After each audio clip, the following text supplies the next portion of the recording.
วีโก้แซมสีประตูตัวสูงปี13นำ14ออปชั่นเต็มออปชั่นตัวจีสีปอนงามๆเนาะเดี๋ยวพาทุกท่านไปรับชมกันได้ครั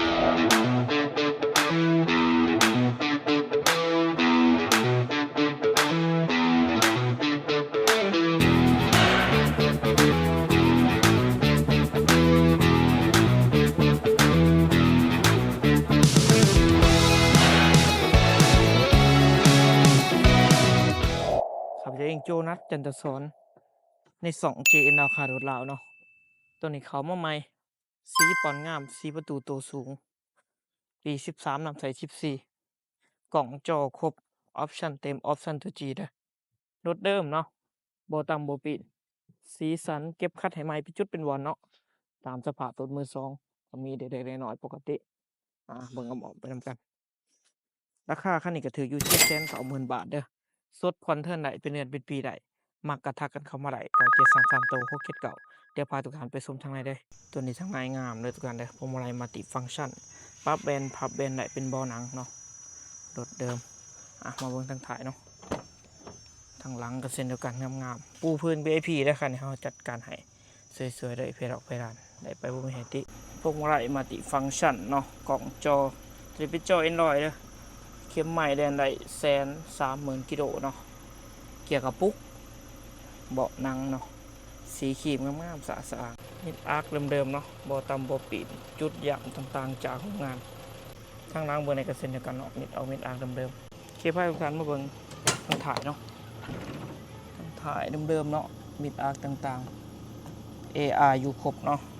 แม็กไดเนอร์ตามการใช้งานเด้อแม็กไดเนอร์เดิมเนาะมิดอาร์คตัวนี้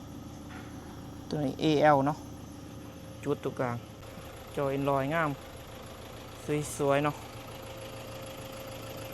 ปูพื้นเป็น VIP นะบโลรถเดิมมิดอาร์คอยู่ทุกจุดทุกบอลนี่ให้ครบ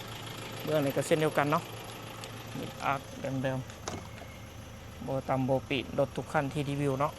สวยๆงามๆเนาะสะอาดสะอ้างเลยจากมาฟังเสียงจักรเนียมๆแน่นๆเนาะโลโก้โตโยต้าอยู่ครบผ้ากระโปรงเดิมๆบัวหัวบัวซึมนะขั้นหนอขั้นหนา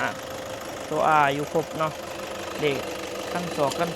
4เด็กขั้นหนาเนาะตัวอยู่ครบแกนเพจเนาะปี13ต้องใส่14หมอฟื้นหมอไฟจักคือว่ายังนิ่มยังแหน่นบ่มีอายบ่มีควันแต่มีดังสายพานน้อยนึงเนาะเขาเปลี่ยนหายบ่ยากตัวนี้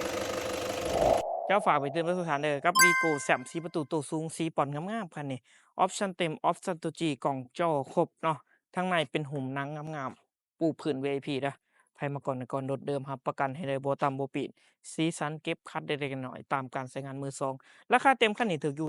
790,000 บาทเจ้าจ่ายก่อนเพียงแต่40%ก็สามารถออกรถคันนี้ได้แล้วผ่อนเป็นเดือนผ่อนเป็นปีได้สบายเนาะผ่อนเป็นเงินกีบได้โอ้ร่วมกันได้เจ้าเนาะไผมักกะทักมาได้9733ตัวโคเก็ตเก่าฝากติดตามทุกๆทาง JN ราคาโดดาวเพื่อบ่พลาดข้อมูลดีๆในการรีวิวต่างๆขอขอบใจทุกท่านหลายๆเด้อได้เจอกัน